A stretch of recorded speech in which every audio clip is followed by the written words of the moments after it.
Right. So thank you everybody for joining us today for our event. Is social media censoring us? Apologies for the delay for people watching us live, and also for the fact that we are only at the moment at the Ayn Rand Center UK YouTube channel. But hopefully you can watch this later on the Yaron Brook Show YouTube channel and the Ayn Rand Institute YouTube channel, which I encourage everybody to subscribe to. I also want to thank the Ayn Rand Institute for sponsoring this event. In recent months, this topic, which we've discussed a few times in the past, and I'm sure we'll discuss many times in the future. This has, especially around the U.S. election, has come back into the public discourse with you know tweets being appearing with warnings and Facebook posts appearing with warnings. And the question is what social media is doing in those situations, does that is that a violation of people's right to free speech? Is it censorship? Our speakers tonight are Toby Young. He is a British journalist, and he is the founder and director of the Free Speech Union, and Dr. Yaron Brook, chairman of the board at the Ayn Rand Institute and host of the Yaron Brook Show.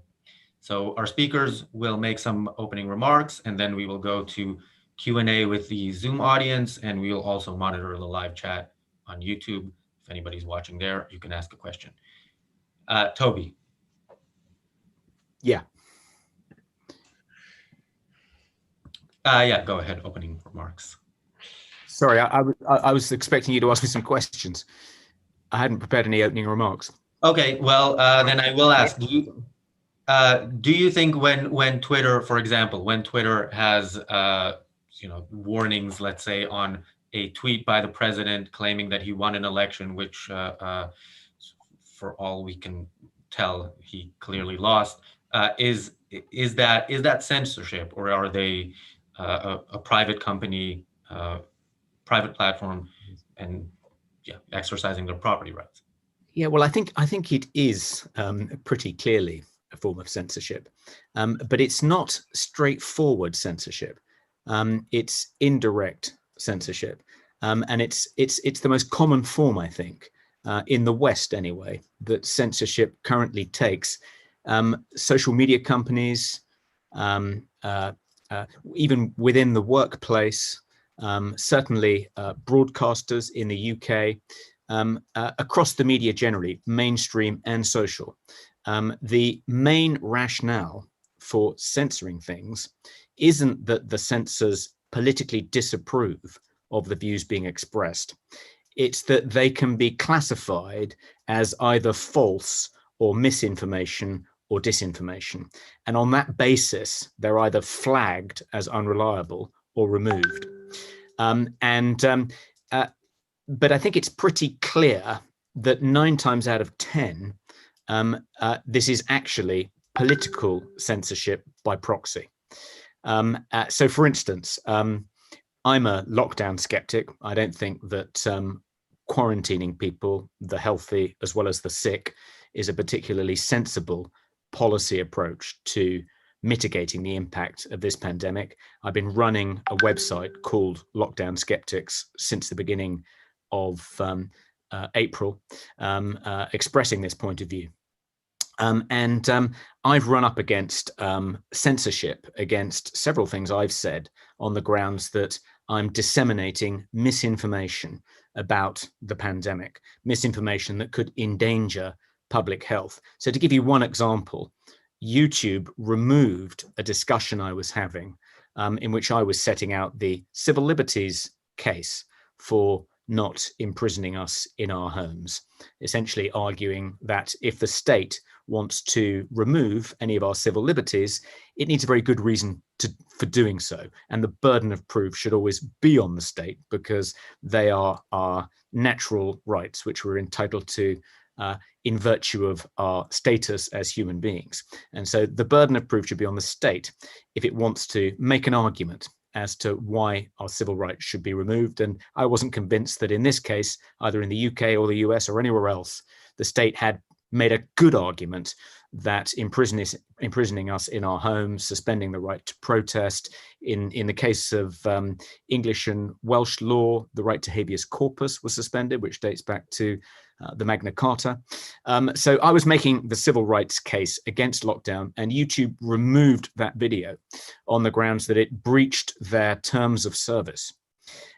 I complained, and in my complaint or my appeal, I pointed out that the person I was discussing this with in the video was Professor Michael Levitt, who, in addition to being the professor of structural biology at Stanford, was the joint winner of the 2014 Nobel Prize for Chemistry. So they then reinstated that video, but appealing to the credentials of the people who are accused of misinformation and censored by big tech companies like YouTube, Twitter, Facebook doesn't always work. So, for instance, recently, Carl Hennigan, who's the Oxford Professor of Evidence-Based Medicine, jointly authored a piece for The Spectator about I think it was about vaccines, which of course is a word and a subject that triggers the independent fact checkers on these social media platforms. Wrote a perfectly sensible, reasonable piece. Nothing in it was remotely inaccurate or misleading. It was co-authored with a doctor called Tom Jefferson, who is one of the world's leading experts in respiratory diseases and how to treat them and how to vaccinate against them.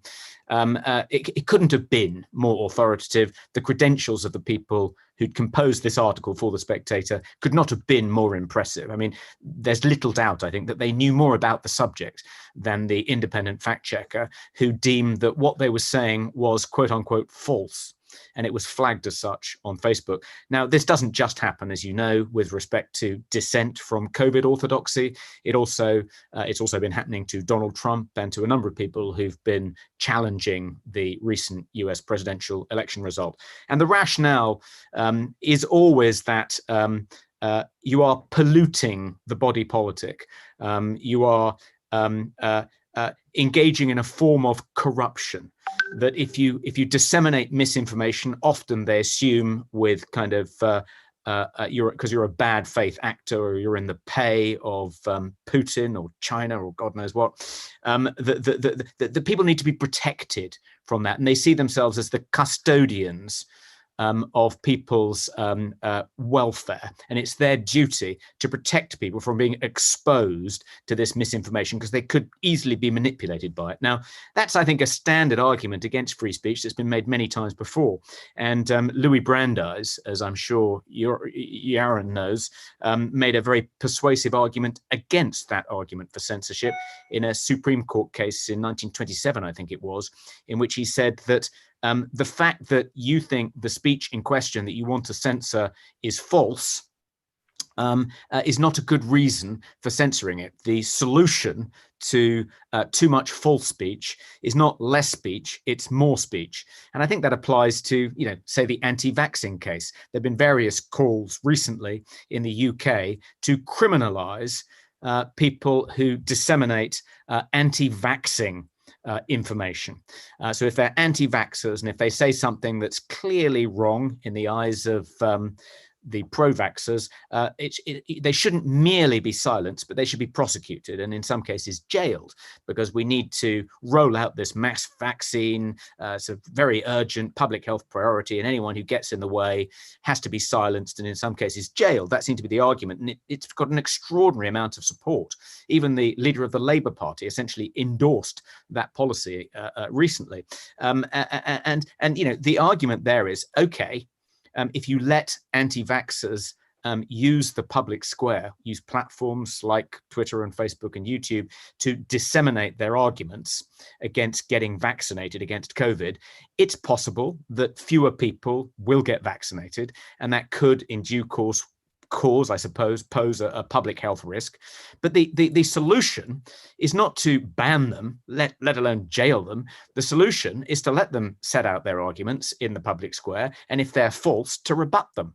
And I think if you censor them, or worse, jail them, you're not going to persuade the fence sitters when it comes to getting vaccinated that the vaccine's completely safe. 100% effective, no unforeseen side effects. You should give this to your children and line up to get it as soon as you can. You're not going to persuade the fence sitters who are anxious about those issues that there's nothing to worry about if you immediately jail anyone who raises the alarm. On the contrary, that's going to persuade them that there is something to worry about. And the pro-vaccinators don't have a good case, because if they had a good case, they'd be perfectly able to rebut the disinformation, as they call it, in the public square. So it's a self-defeating policy, but more importantly, it is an affront, not just to the free speech of the people who want to set out that case in the public square, but an affront to those of us who might want to hear it and might want to see an argument about whether these vaccines should be taken unfold in the public square so we can make an informed decision about it. And I do think, incidentally, I'm not an anti-vaxxer, but I am concerned that the COVID vaccinations are being rushed through so quickly. So the UK government announced today that it was going to approve the Pfizer-BioNTech vaccine in time for people to be vaccinated by Christmas. And that is extraordinarily fast. And of course, the risk, if you approve a vaccine, particularly a vaccine using a relatively novel technology, as this one is, if you approve it extremely quickly, there is, of course, a greater risk that there may be some unforeseen side effects. I mean, you'll probably recall that when the swine flu vaccine was rushed out, I think back in 2009, it did have an unforeseen side effect. It caused narcolepsy. And there's a court, which is part of the English and Welsh courts and tribunal system that exists to compensate people who've been harmed by vaccines, because, of course, the drug companies are always granted absolute indemnity by governments. And this court has already paid out over £50 million for people who got narcolepsy as a result of taking the swine flu vaccine. Now, I'm not saying that there'll be an equivalent side effect if you take the Pfizer-BioNTech vaccine, but there could be. And in some ways, the difficulty is that all these people calling for anyone who raises concerns, who says they're anxious about this particular vaccine, all the people saying they should shut up or they should be shut up. If the vaccine does turn out to have unforeseen consequences, I imagine that even though the drug companies won't be liable, the people trying to suppress anyone expressing concern about this vaccine might be liable. So I think it's very imprudent, as well as for all the other reasons for not doing it, for people to call for anyone who dissents from this kind of big government underwritten effort to promote COVID max vaccination programs, that anyone who dissents from that should be silenced, let alone jailed. Anyway, I could go on for longer, but I do think, as you say, that removing content from social media and the mainstream media on the grounds that it's false is not a good argument for censorship. And in many cases, it is political censorship by proxy. Yaron, is it censorship? So I think it's important here to differentiate between two different activities, and Toby's discussed them both. So I want to make sure we separate the two. And the one is what the government does, and the other is what private individuals or private companies or private entities do. Clearly, much of what Toby discussed, or the latter part of what Toby discussed, was government passing laws and criminalizing certain speech and putting people in jail. Well, of course, that is a massive violation of individual rights. It's clearly censorship. It is evil and should be fought, voraciously. I mean, that is how you slip very quickly into dictatorship and into authoritarianism when you start in. And of course, the UK and Europe already have a variety of different hate speech laws and a variety of different, for example, Holocaust denial in much of Europe is banned.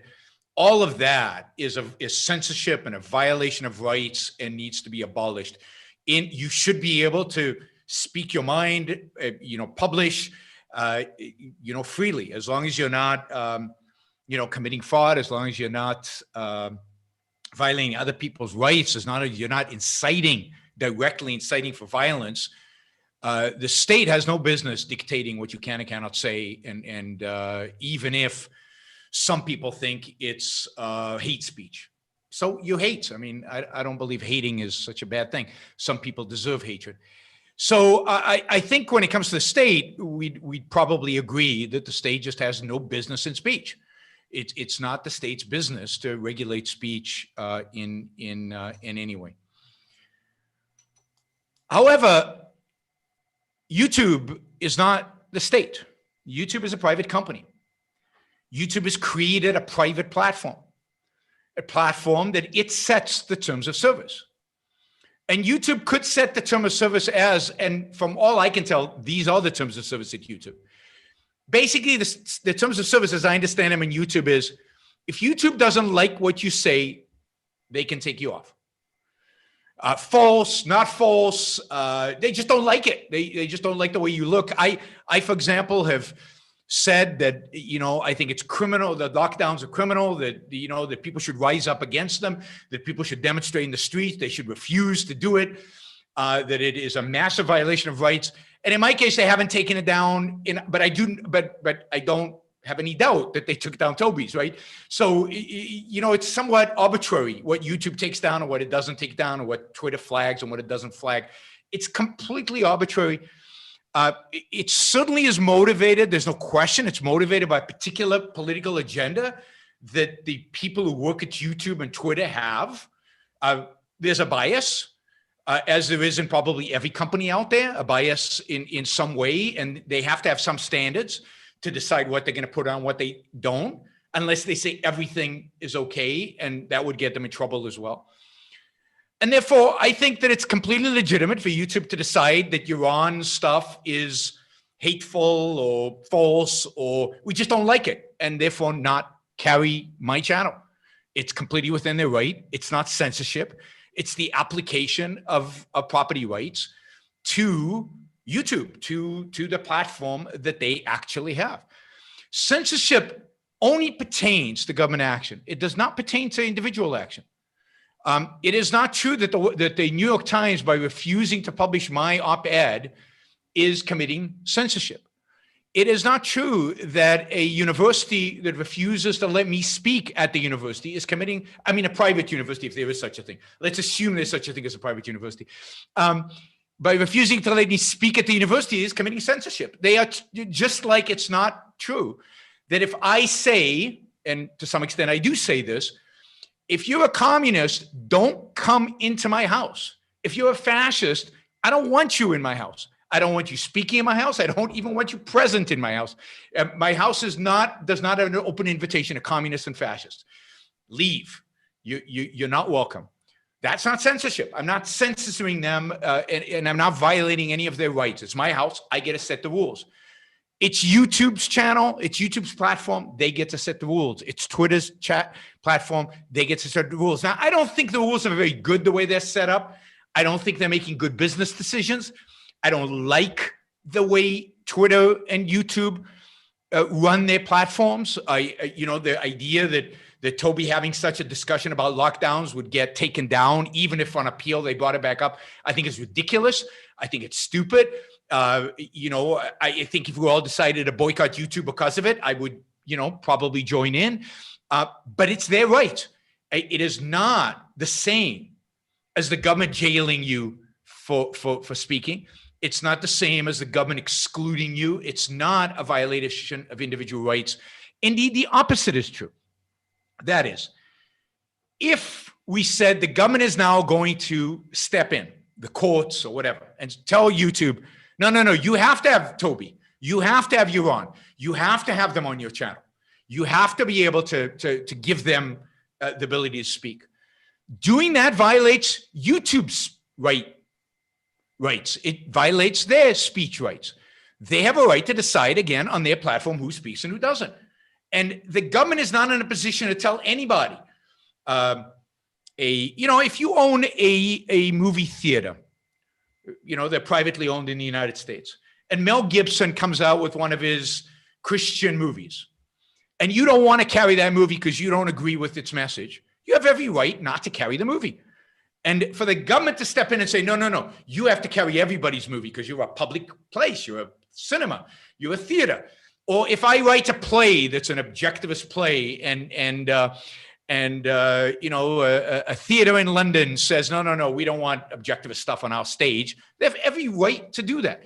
And there's no difference between that stage, that theater, and YouTube and Facebook and all these other platforms, if we don't like the way they run their business, we should start our own or move to another platform. And indeed, there are platforms that seem to be more welcoming to alternative ideas.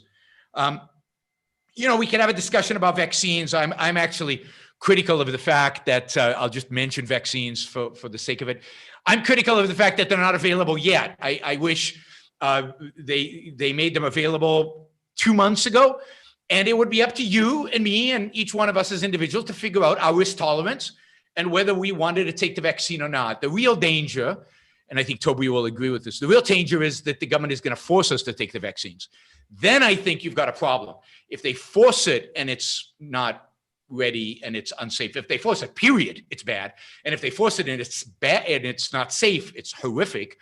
But it's a violation of rights for the government to force us to take the vaccine. If it's voluntary, I wish the vaccines were available 2 months ago, and let individuals make the decision about the risk tolerance. And I agree. I don't know. I'd have to ask my doctor. I'd have to consult. I'd go do research online to figure out if mRNA is indeed dangerous. I mean, it's already been used to deliver cancer treatments and other treatments. I don't know. I'm not a medical doctor, not an expert. But my point is, it should be up to us to decide what's risky and what's not up to the government. And yes, make the drug companies liable so that they have an incentive not to provide me with the vaccine unless they're pretty confident that I'll tolerate it well. But we're not here to debate vaccines, and I'm not sure how much we disagree on that. So, but on the censorship, again, censorship is only something government does. Violating rights requires force. YouTube is not using force. YouTube is using contractual agreement. When you sign on to YouTube, you agree to a certain contract with them that basically gives them the right to decide what content is acceptable and was not. And while I don't like what YouTube is doing, while I think it's obnoxious and wrong for YouTube to do what they're doing, and I include Twitter and all of that, and as much as I dislike Trump, I don't think Twitter should be marking up Trump about what's false and what's not. I don't think that's appropriate, but it's certainly within their rights, and we have a right to leave them and go and use another platform. Before we go on, I just want to say, if anybody in the Zoom chat has a question, please raise your hand and we'll try to get to it. We don't have much time. Same for YouTube.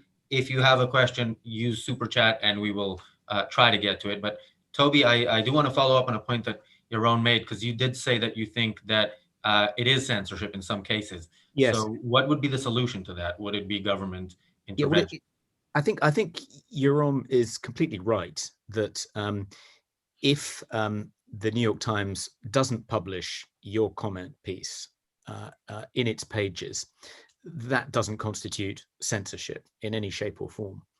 But let's suppose The Guardian publishes an article by you. You're a gender critical feminist, and you question in that article whether trans women should be regarded as identical in every meaningful respect to women. If your article, if the publication of that article means that an outrage mob forms up and brings pressure to bear on The Guardian via social media and through other channels to remove that article and sack the author of that article or agree not to publish them again, then I think that would be censorship, even though The Guardian isn't a state-owned newspaper, although it is almost entirely funded by government adverts.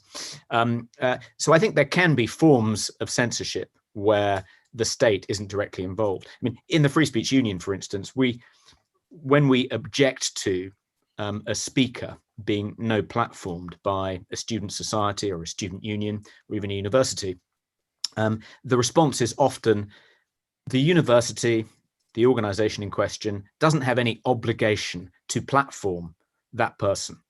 So there's nothing wrong with taking away their right to speak.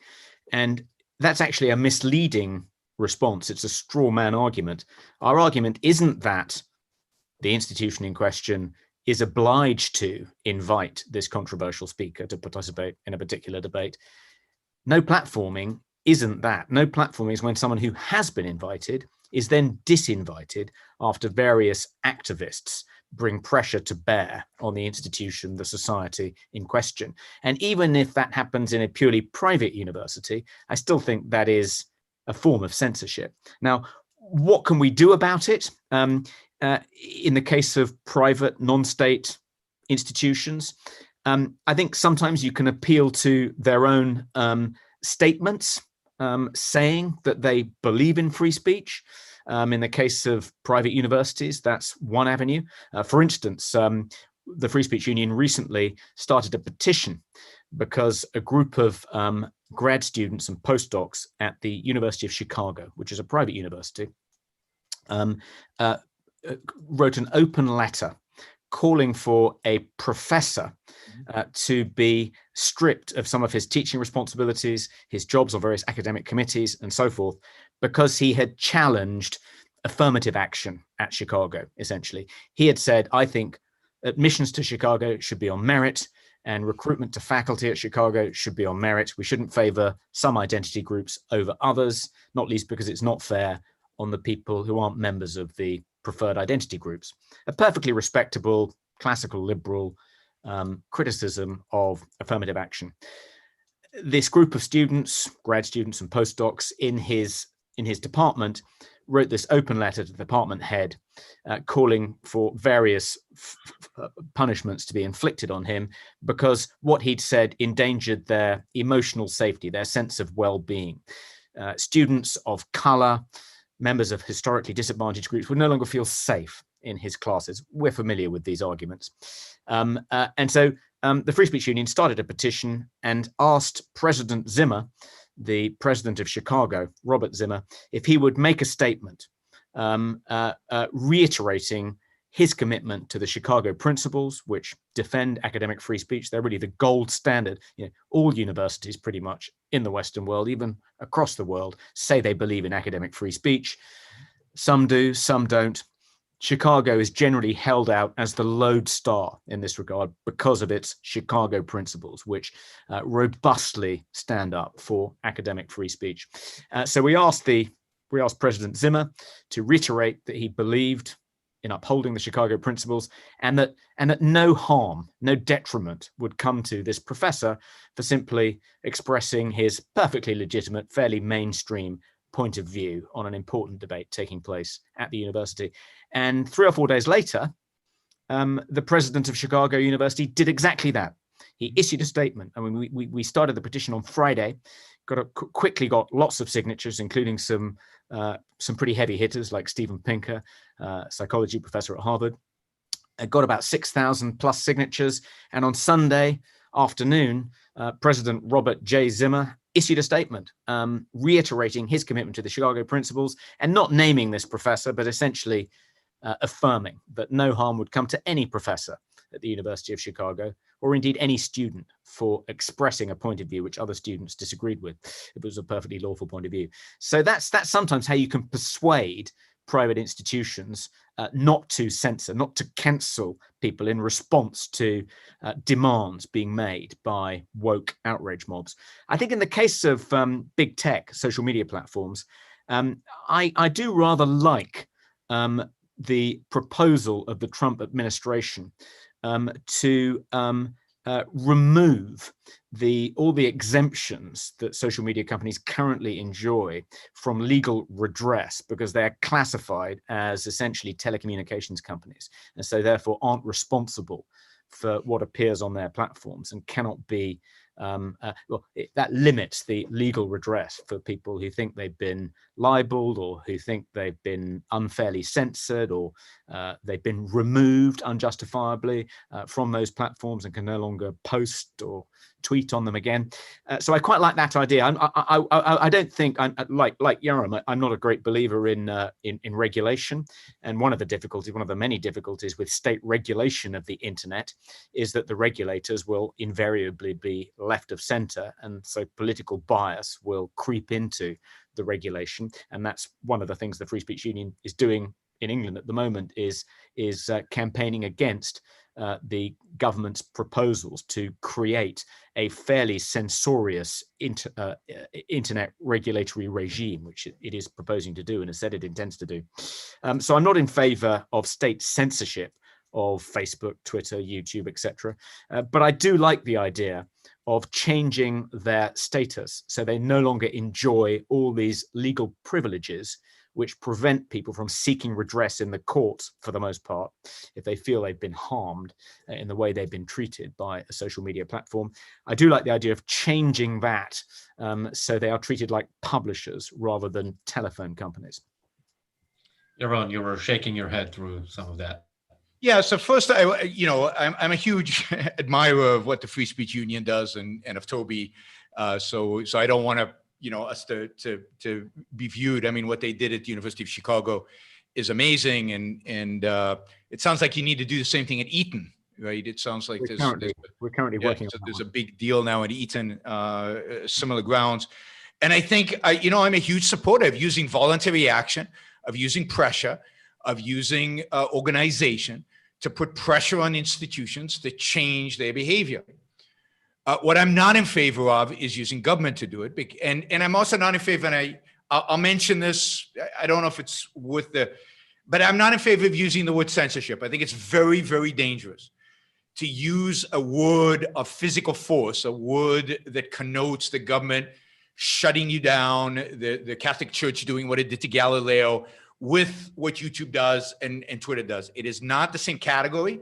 It is a different category of things. We might dislike it, and we do dislike it. I agree with Toby. I don't like what they're doing. I don't like what the University of Chicago did, but the University of Chicago is within their right to fire that professor.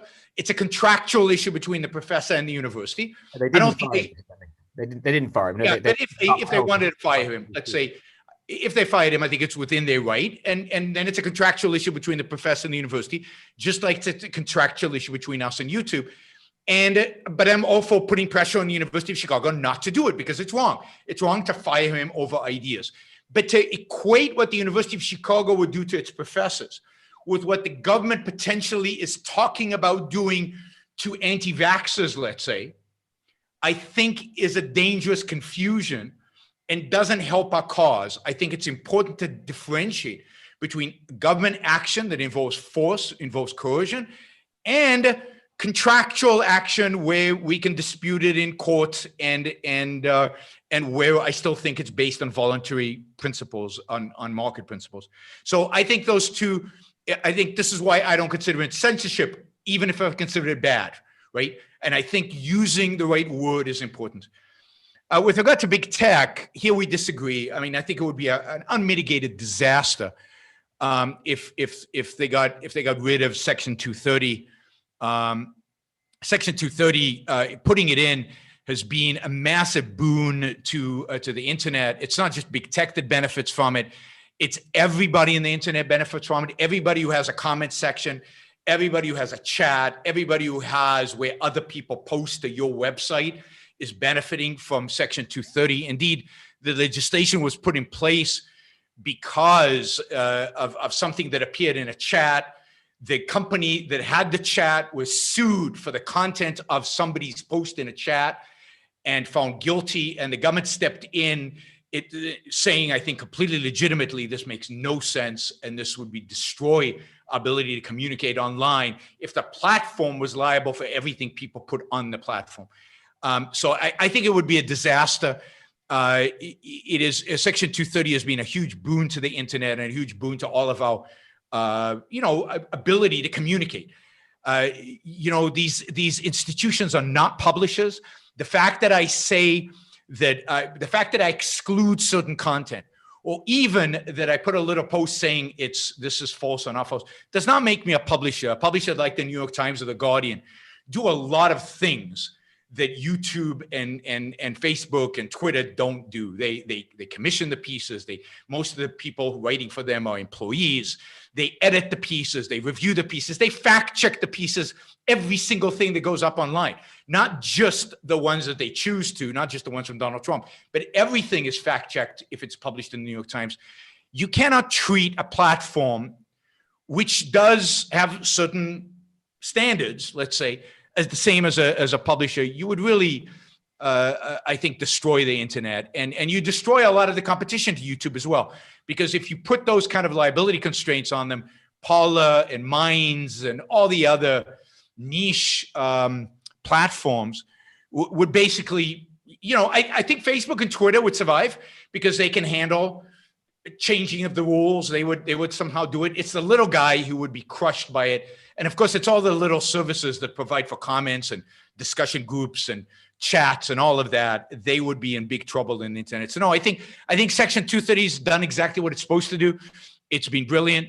I think it should be preserved. It should be protected. It's basically a protection. It's the recognition that not everything you write on Twitter has indeed fact-checked. It hasn't. It fact-checks some stuff, but not others. And it can't be liable for my stuff. If I put stuff on Twitter, and your libel laws are not disregarded. If I libel you, you can sue me. If I libel you on YouTube, if I libel you on Facebook, if I libel you on Twitter. What you can do, and what upsets people, is you can't go for the deep pockets. You can't go for the people who really have money, which is Twitter and Facebook. But imagine the lawsuits if every time I wrote something that offended people on Twitter and they got to sue Twitter. That would be, there would be no end. And there's no way to tell these platforms you can publish anything. You have to publish everything. Because then, one of the reasons they stopped Section 230 was put in because there's certain things they don't want to publish legitimately. Pornography, they don't want to publish ISIS, bomb making, recipes, whatever. There are lots of things they don't want to publish. And what you would get to, and what if the government did away with Section 230, this is my prediction, and I'm pretty sure this would happen, is they would form a government committee, a new 3-letter agency that would then decide what was it appropriate for these platforms to exclude and what wasn't. And you're getting into the government regulation of speech. And I am not only worried about left-wing, about the left regulating speech. I'm equally worried about the right regulating speech. I've given where the right has gone, I don't consider myself of the right anymore or of the left. And I worry about both sides regulating speech. I just don't want speech regulated. I don't want the government to be involved in the aspect of speech, including telling platforms what they can and cannot host and what they can or cannot comment about.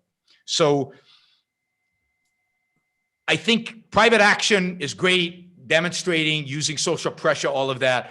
I think the government changing the rules right now would be a disaster. And generally, I'd like to see the government stay out of this completely. And then there's a disagreement about the concept of what censorship actually means. Nikos, you are unmuted. Yeah, thanks. I have a question. So first of all, many thanks to Toby for the Free Speech Union existing. I'm an objectivist in academia. So whatever the yearly cost is, it's a very good insurance policy. And I would encourage people to check it out. So here's a question though. So you both mentioned different kinds of situations that fall under the title cancel culture. So for example, we wouldn't say that Harvey Weinstein was canceled because there was enough reasons for him to face whatever he has faced. And there was also the legal aspect. So where is the line though? Is it that quite often the people who are quote canceled shouldn't be canceled because they didn't do something bad? Or is it that, for example, that a society of more tolerance, for example, we should be okay with also fascists or Nazis or white supremacists having a say? And by having a say, I mean, maybe also on mainstream TV or something. So if it is not for the individual judgment of the people who own the platforms, how are we to draw these rules? And where is this line to be drawn if it is not the individual judgment of every person who owns a platform, big or small?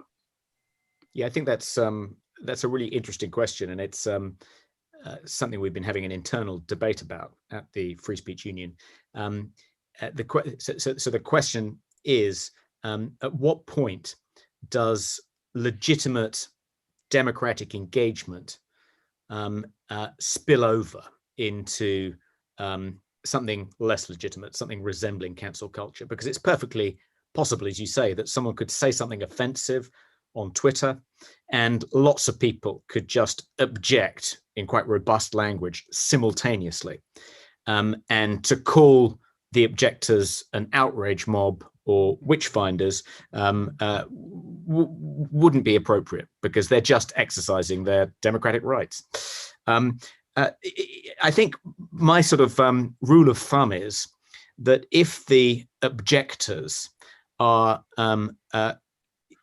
smearing the person, attributing beliefs to them that they don't actually have. If they're taking things they've said, particularly things they've said in the past, out of context in order to discredit them, offense archaeology, I think then it begins to resemble something uglier. But the kind of critical point is, I think, that if people are saying that the person in question should lose their livelihood or lose their position, even if it's a voluntary position at an organization, then it's cancel culture. And interestingly, for those who are interested in this particular question, there was a really good interview with Jonathan Rauch, the author of Kindly Inquisitors, a great free speech manifesto, in a recent copy of Reason, which I would recommend people take a look at. He really goes into detail about exactly when legitimate democratic debate spills over into something uglier and less legitimate. I mean, I think it's very tricky, and I worry about our overuse of the term cancel culture because of it. I agree with Toby, but I don't know where the line exactly is drawn. For example, I can imagine situations where it's completely appropriate to demand that somebody be fired from their job. And I also can imagine that the line I draw for when it's appropriate to demand that somebody be fired from their job is different than the line somebody else draws for when it's appropriate to demand that somebody is fired from their job. So I don't like communists. I consider communists and fascists basically the same thing, right? But the world out there is very tolerant of communists and very offended by fascists. I wouldn't, and to me, so I think it's very tricky to make those calls. I think as individuals, we need to decide when is something appropriate, when it's not.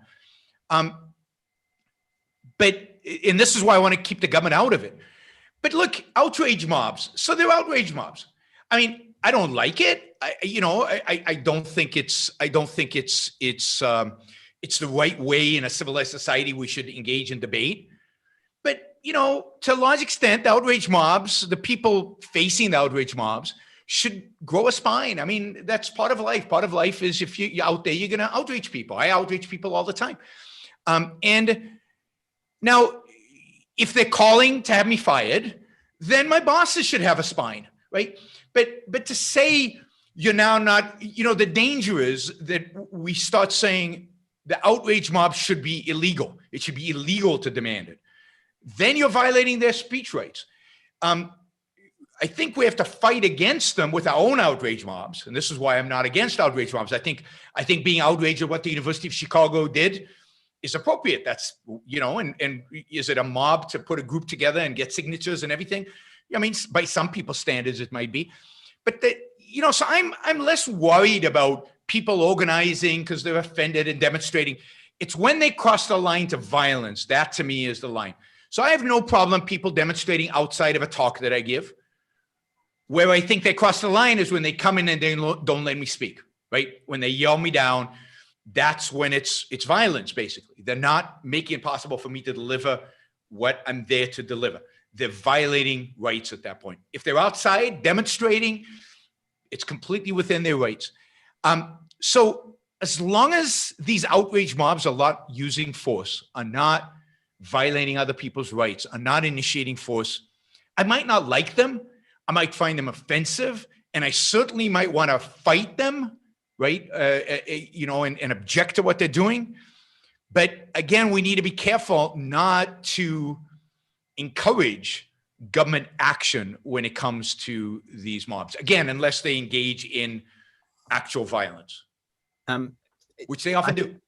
I think you are more purist than me when it comes to protecting the private sphere from state interference. I mean, I think that I certainly grew up holding that view and held that view in my 20s, my 30s, even my 40s.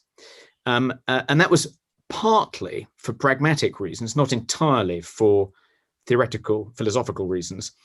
And the pragmatic reasons were, well, governments tend for the most part to be quite liberal, and certainly civil servants quite liberal, whereas the private sector is quite conservative, small c conservative.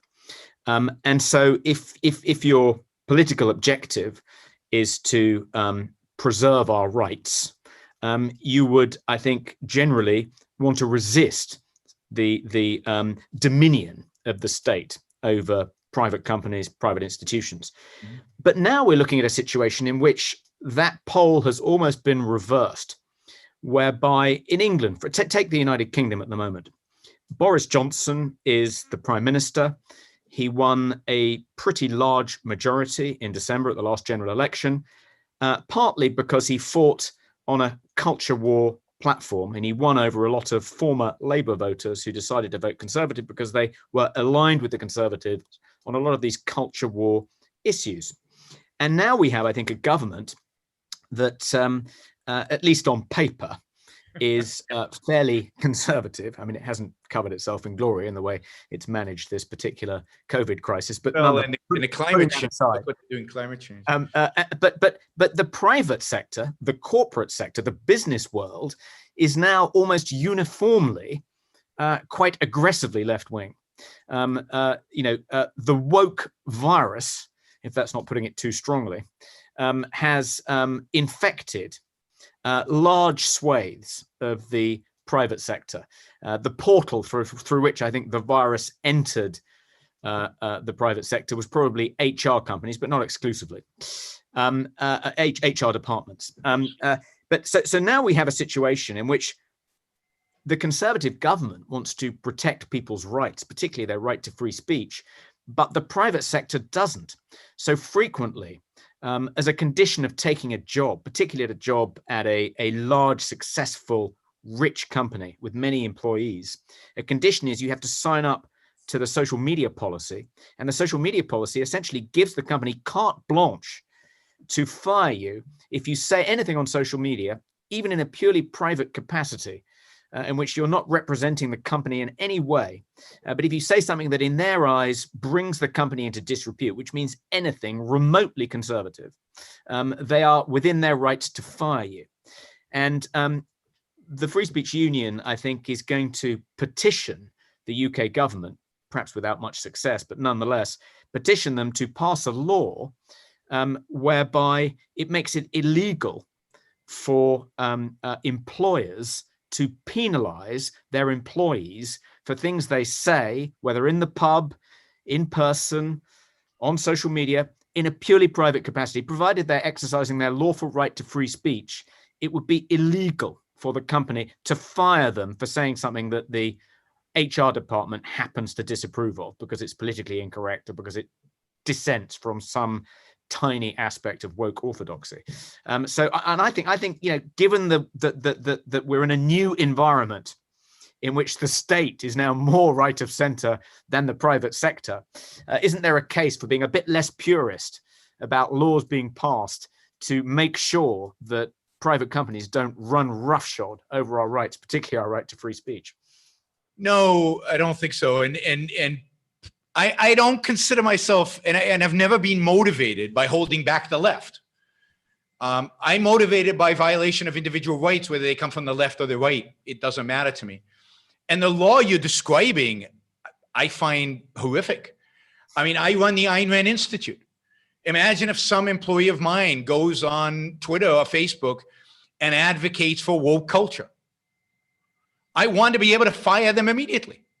I don't want somebody on working for the Ayn Rand Institute who's a leftist or a fascist or communist or a variety of different things or religionists, right? We have standards and there are standards and we get to pick them and we get to decide them. And we have a contract with the employee. And if the employee doesn't like it, he can leave. So no, I think it would be horrible for the government to get involved in any way. And they're always going to be these so-called unintended consequences. Maybe they're intended, I don't know. By which, what if the Catholic Church wants to fire one of its employees because they're speaking out against Catholicism as an ideology? Oh, I mean, you can think of 1,000 different examples where this is the case. I think it would be incredibly wrong for the government to try to formulate a law that we'll make an exception for churches and we'll make an exception for think tanks and we'll make it. I mean, there's no end to that. And again, it violates the principles of individual rights. Yes, go ahead. I guess the pragmatic argument is that, yes, your hands might be tied if one of your employees started advocating for woke orthodoxy on Twitter. But for every woke employee of yours that was protected by this law, there would be 999,000 random employees of woke corporations like Nikos who'd be protected, or universities. But the whole goal of my work is to make us the majority. And what, then I'll do away with it because then it's okay? I mean, that's such a hypocritical and unprincipled and line to draw. I mean, and this is the difference, I think, between us. You're much more of a pragmatist and I'm much more of an idealist, right? I have an ideal, and I'm not going to compromise an ideal because right now it fits me, and particularly because I know that if you give that law, once you give that power to government, well, next time, let's say I had a president, never has this happened, but let's say I had a president who I trusted. I mean, there's a fantasy that I don't believe in, right? But let's say I had a president I trusted. Well, but the next guy I might not trust. So once I give that power to the government, then clearly I'm going to suffer the consequences because I'm the minority. And the fact that we are outnumbered 1,000 to 1 in the world out there just means we have to work harder. It also means that if the majority has the right to dictate to the minority what they can and cannot say, they're always going to be in the majority, and they're coming after us, and they're going to get us. And so I don't think it's of it in terms of short-term pragmatic consequences. I think you lose in the long run, and you suffer in the long run. What I want to try to educate people about the principles that are behind free speech, and the principles of free speech first and foremost mean that the government should have no involvement in speech, which means it cannot tell private individuals what speech to allow and what speech not to allow, including companies, including corporations. And the fact that all our corporations are leftist, you're right that it came in through the HR department, but it really came in through our universities. And that's where the battle is. And until we change the dynamics at the universities, you can play around with politics. I mean, look, you elected this conservative government. You elected a conservative government with a majority. They could do anything they wanted. So what's the first two things they do? They lock you down and they institute climate change regulations, which means you've lost. So it doesn't matter who you elect. They're coming after you because the left dominates the universities. And, as long as that happens, it doesn't matter who's in politics. It doesn't matter who's in 10 Downing Street or in the White House.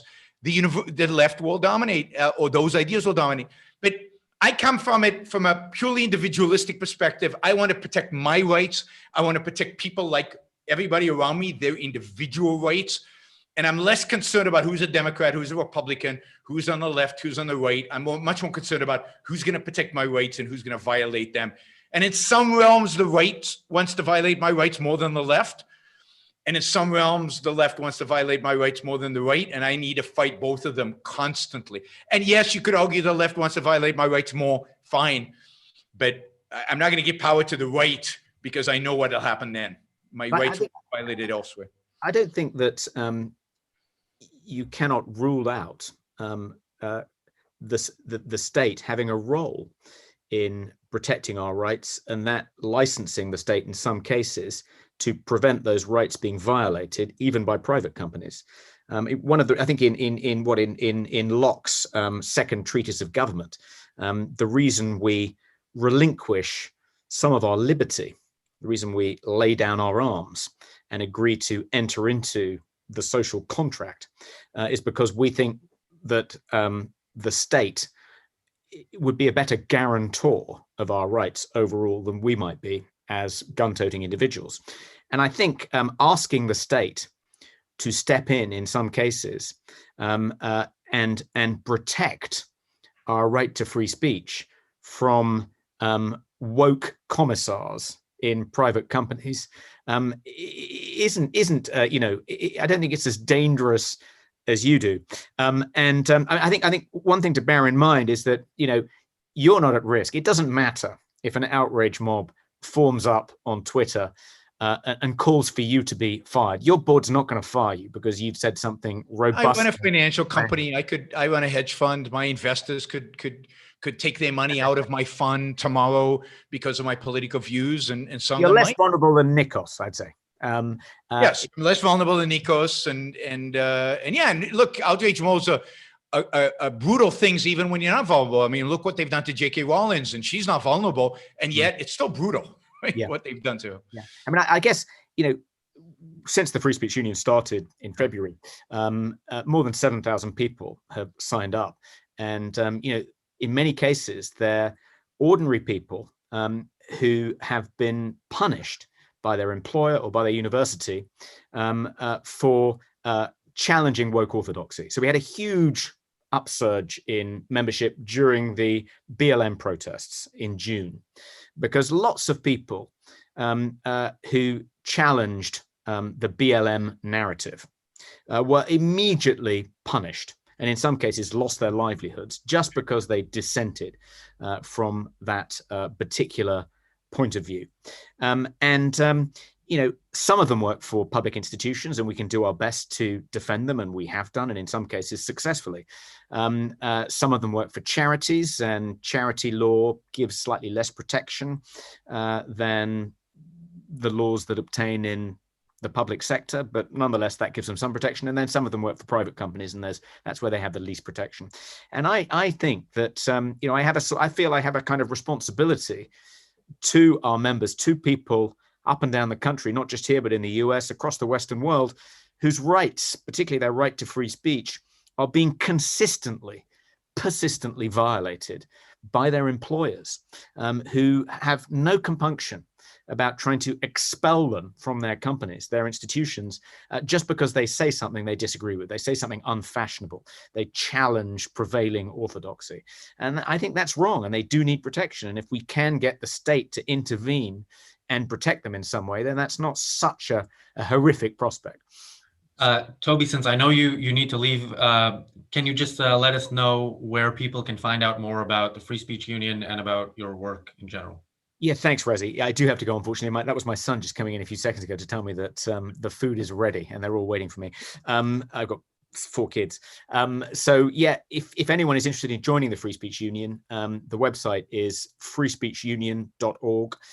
If you're a student or a pensioner, or if you're a young person, it only costs $24.95 a year. The normal rate is $49.95, and we can do a number of things to help you if an outrage mob comes for you, including in some cases providing you with legal protection. And yeah, we're currently involved in trying to help this young teacher at Eton who was fired a few weeks ago for creating a video lecture in which he challenged the prevailing woke orthodoxy about masculinity. He was saying there are some people, including some quite respectable academics, who don't think that masculinity is fundamentally toxic, who are willing to, in certain respects, defend the patriarchy, who don't think a world without men in it would be in every respect better for women. And because he expressed or introduced his students to these alternative points of view, he's essentially been fired. And he's a member of the Free Speech Union, and we're doing our best to defend him at the moment. And his appeal hearing is on December 8th. So we'll see what happens then. But that's just one example of the kind of thing we can do for you if you get into trouble, particularly if you lose your job. Yeah, I think it's particularly important now. I said at the very beginning of the year when I set up the Free Speech Union that I didn't think that free speech had been in greater peril than at any time since the Second World War. And that was in February. And since then, it's become much more imperiled. The combination of the kind of ideological, self-righteous fervor surrounding the BLM protests with all the free speech suppression associated with COVID mean that it's now even more urgent to stand up for free speech than it was. Everyone's free speech is currently in jeopardy. And unless we start pushing back, we'll be living in a very different world very quickly. Thank you, Toby. And so freespeechunion.org is the website. And thanks for joining us. And I will let Nikos, since his woke credentials have been put into question. Nikos, if you want to unmute. Thank you. Thanks. Thanks, Toby. Really appreciate this. So monitoring a bit the chat and the questions, Yaron, one of the themes is shouldn't companies who receive funding from the government be somehow related to the protections given by the First Amendment? So people say if the government supports you, you should be neutral to all views. How do you make that work? I mean, what does it count that government gives you money? If you make deductions in your taxes because they're loopholes, does that count that the government is giving you money? I'm sure it does. If you get a subsidy, does it count? If the government owns you, I mean, unless the government outright owns you, or unless the government is actually dictating to you what you, then you're a government entity. But in a mixed economy, to try to say, oh, I don't know, Amazon pays less on delivery through the post office than it might have otherwise done, which is questionable. That means now Amazon is basically a state-run organization. It should be deemed a part of the US government. I mean, that would be bizarre, and it would be outrageous, and it would be, because all of us, I mean, I don't anymore, but I used to deduct huge amounts of money from my taxes, all the loopholes. I used to take advantage of every loophole I could. And does that mean that I now owe, that I am now a government employee and should be treated as a government employee, and a company that gets, so no, I mean, you can't, once you do that in a mixed economy, then forget it. You have fascism, a complete fascism, and it's all over. So, unless, I'd say this, the only time that would be true is if the government provides you with monopoly power. That is, if the government basically says, we will prevent competition, we will not allow competitors to rise up, then, maybe, you'd have to find the right context. You could say, okay, so they're basically being protected, so they have to behave themselves in some way. But I don't even know how you apply that, how you enforce that. By the way, people, you can also ask questions live by raising your hands. So another question, mostly in the chats on YouTube. So what about this disagreement between platform versus publisher? So they say, okay, whatever, we get it, publishers should be free to do whatever they want, but there is a specific piece of legislation we made clear that social media companies are platforms, therefore either they are exempt from this piece of legislation or everything goes. No. People should actually go and read. They shouldn't just mouth off what they read on Twitter. It's called Section 230. Go do some research, figure out what it is, right? It's just unbelievable, the amount of misinformation about this. Section 230 was passed before there was such a thing as social media. So it's not passed for social media. It's not benefiting social media. The only reason we have social media is because Section 230 established certain groundworks that allowed social media to arise. Section 230 protects the person who has the website, forget platform, the website, from being liable for what other people post on their website. So if I have a website and I post stuff, I'm liable for everything I post. But if, Nikos, you come in and I have a chats feature, or I have a comments feature, and you put in a comment that libels Bob, then all Section 230 says is that Bob can still sue you because you committed libel, but he can't sue me just because you happen to make your comment on my platform. Imagine if I'm at the convention center in Las Vegas giving a speech. And in the speech, I libel Bob. Bob can sue me for libel, but can he sue the convention center? He'd like to, because the convention center has a lot more money than I do, right?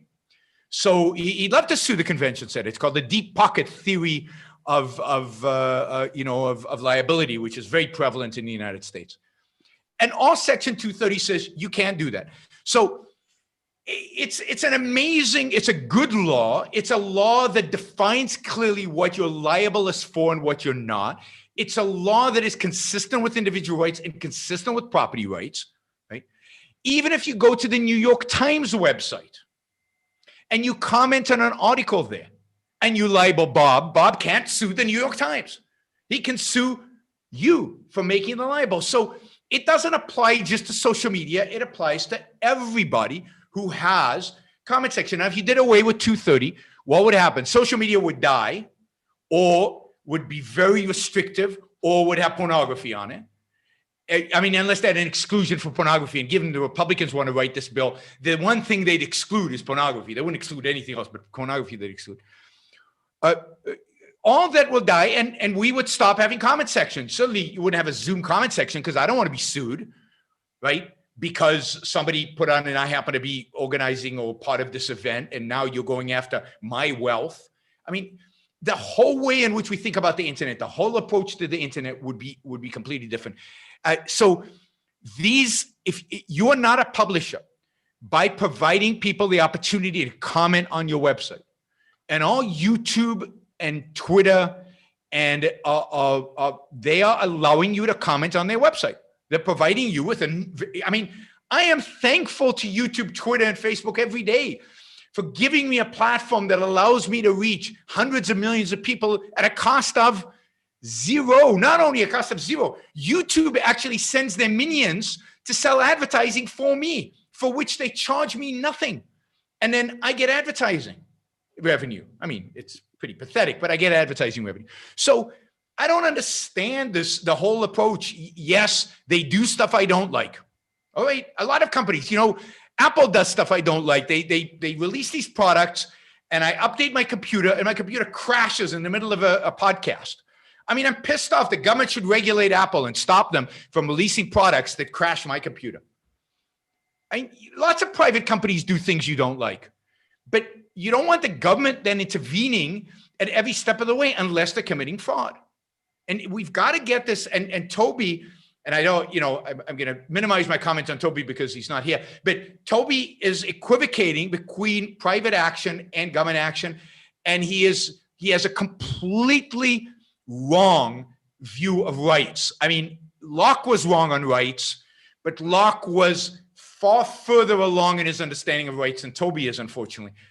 Locke would have never thought that private companies are violating your rights if you sign a contract. But Toby thinks it's a violation of rights, and that's wrong. That's not what rights are. We have to define clearly what rights are, just like we have to define what censorship is. So there's so many comments on YouTube. There is a super chat question. Yeah, that's what I was about to say. To quote Razi Ginsberg, we don't only preach. We don't only preach capitalism, we practice it. So since there is a super chat question, we will prioritize that. So capitalism just means money grubbing? I mean, what's up with that? Well, we did definition of capitalism, guys. Yeah, we did offer to people to raise their hand on the Zoom chat, but since they haven't done, want to put money at it, we'll take the money. Absolutely. Yeah. Not that I'm going to see any of it. Go ahead, Nikos. So by someone with a very good nickname, the analytic synthetic dichotomy, only cool objectivist kids will get it. So the question is, can you contrast John Locke's view of rights as being natural with Rand's view of rights as being a social concept? Well, you have to put objective in there. Social concept sounds weak, but I could. Do you really want me to do that now? I'm not an expert on this. So I'm saying this in advance. I'm not a philosopher. This is not my area of expertise. I certainly am no expert on John Locke.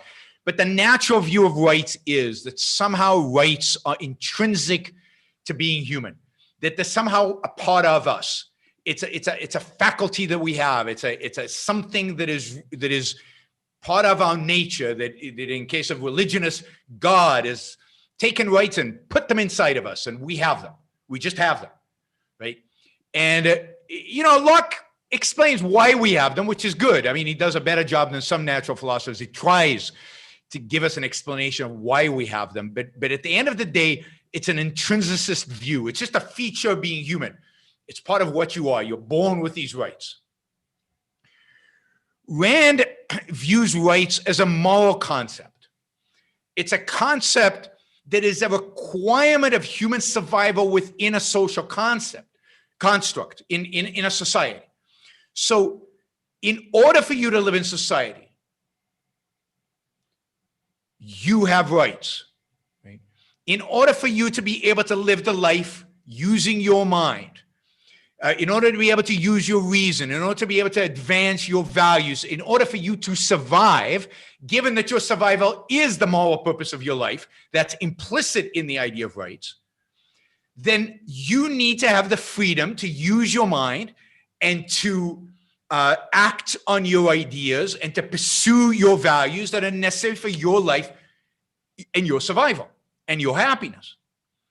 And therefore, because other people constitute a potential threat, because they can use force against you to stop you from acting in pursuit of your life, we need a concept, an idea of how we should relate to one another in such a context. And the idea is here that rights recognize our freedom to pursue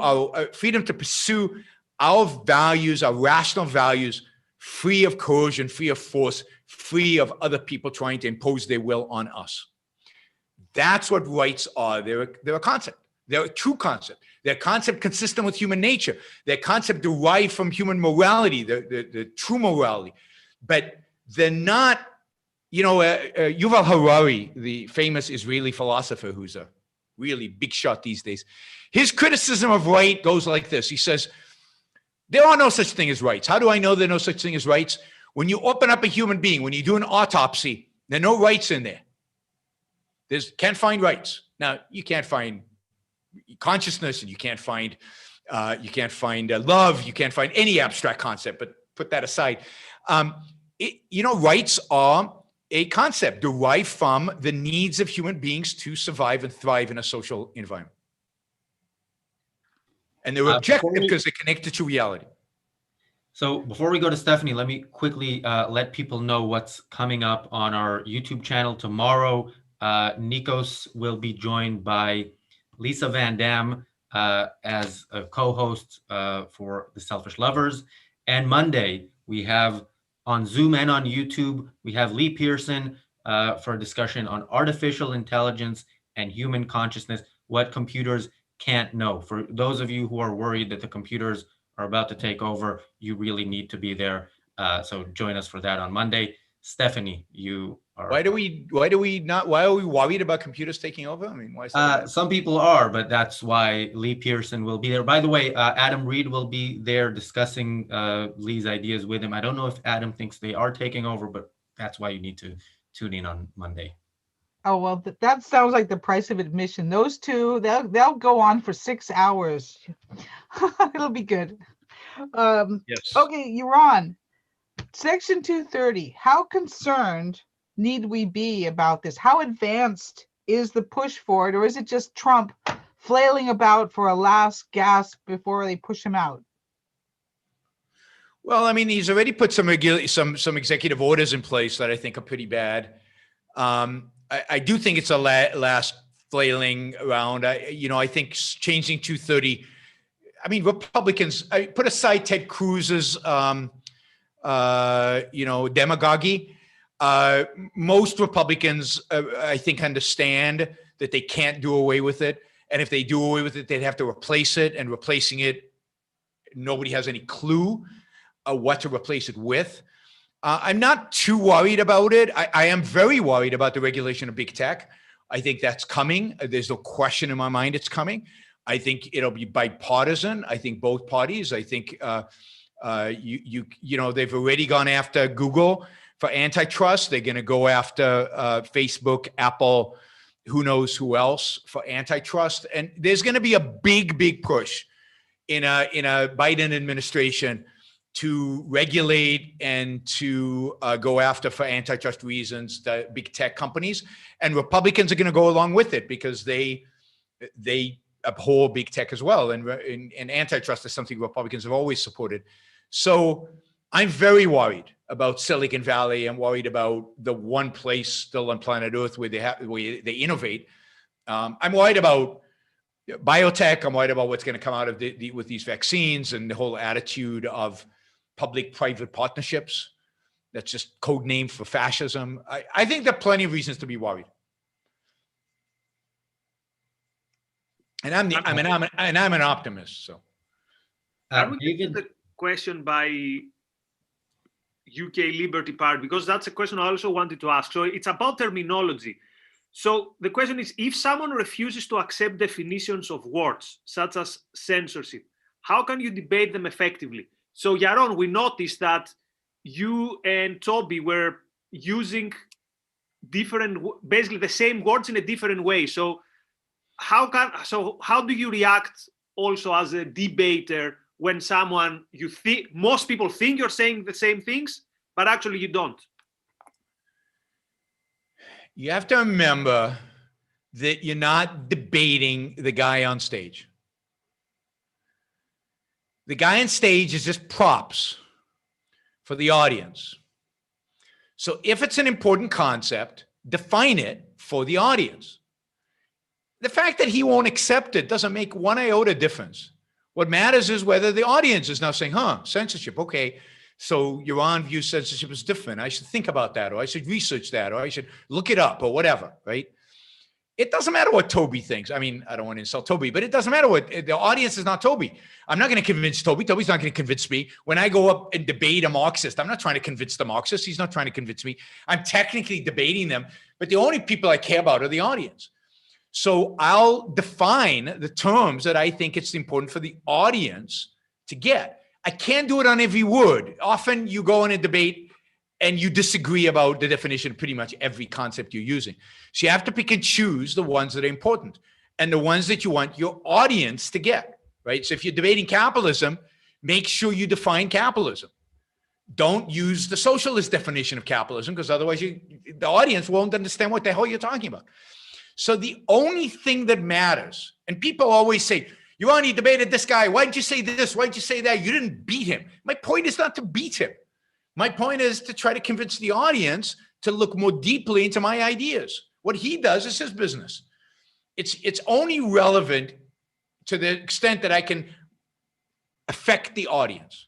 So you have to view your debate partner as a prop, not as somebody you're trying to convince. If you try to convince him, you're finished. Because what the context of his knowledge is not the audience's context of knowledge. He's coming at this from a different. Now, if everybody in the audience agrees with him, and you know that, and they all have exactly the same knowledge as him, then fine, maybe you're trying to convince him. But mostly people in the audience that you're talking to are in the middle. They don't know. They're confused. They're unsure. That's who you're talking to. So when you look at me debating, at least when I'm successful, I'm not trying to go after him. I'm trying to go after the undecided person in the audience. David asked in the chat, why should New York Times be liable for anything they publish? What is the principle that makes New York Times liable but not Twitter? Because they published it. It's their statement. They own every word in the newspaper. Twitter, by contract and by the way it's set up, does not. It allows you to say whatever you want to say. And it does not own the text. So for example, if I took a New York Times article and published it somewhere else, I'm violating the copyright. But you can take anything written on Twitter and put it somewhere else. You're not violating Twitter's copyright. You might be violating the guy who wrote it copyright, although it's a question once you put it out on Twitter, but you're not violating Twitter's copyright. Twitter doesn't own those words. New York Times owns everything on the page. It is their property, and therefore they are liable for it.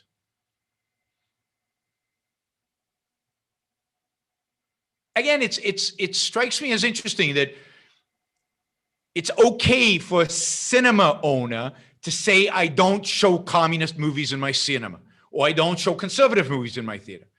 That's okay. He's just got a theater, and then people bring in their movies and he excludes certain people. That doesn't make him liable for everything that's said in the movies.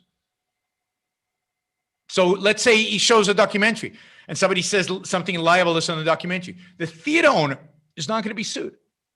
That's Twitter. Okay, Yaron, one last question. Have you got any good idea about a term that wouldn't be censorship, but would indicate I wouldn't even call it intolerance, because this would mean that being tolerant is a virtue, which is not always necessarily, So what is a good term to describe this weird atmosphere? It couldn't be cancel culture because it's not a good term. So how would we describe the quote censorship that Toby was referring to? I don't know. I don't have a good term. I don't have a good term. I don't know if somebody else does. But there are lots of terms we don't have, but we need. Okay, Razi, outro. Yeah, so I want to thank both our speakers. Yeah, that's not actually a word, by the way, but we use it anyway. See, that's us coming up with a term that we needed. I want to thank our audience, by the way, for bearing with us through some difficult technical difficulties at the beginning, and the Ayn Rand Institute for sponsoring this event. Yaron, do you want to tell us where we can find out about your work and your show? Yes, you can find me on YouTube at Yaron Brook Show, no, actually just Yaron Brook on YouTube, where I have a podcast, a YouTube show, I guess, that is 4 times a week, an hour and a half to 2 hours every show. You can find me on Twitter. You can find me on Facebook. You can find me on Parler. You can find me on Minds. If there's a social media platform I'm not on, please let me know. I'm sure we can get me on there. Are you on TikTok? I'm on TikTok. Definitely. There are 1-minute videos of me on TikTok. So I'm definitely on TikTok. I'm on Instagram. Luckily I have people to do that for me. So there are people who work for the Yaron Brook Show who do that stuff. And of course you can find my books on Amazon. Just put my name in there. There are 3 or 4 books on Amazon. And I've got a website, yaronbrookshow.com. So thanks again, Yaron. And Thank you. Thanks, guys. if you enjoyed this event, please like it and on whatever channel you saw it, because it'll be on quite a few, and subscribe. And we will see you soon on the Ayn Rand Center UK YouTube channel. We have the Daily Objective tomorrow at 6 p.m. UK time, and then the Selfish Lovers with Nikos and Lisa Van Dam at 9:30 p.m. UK time. By the way, on the Daily Objective, the hosts tomorrow are Mark Pellegrino and Rucka. So there is a Yaron Brook Show in 3.5 hours. So don't miss that.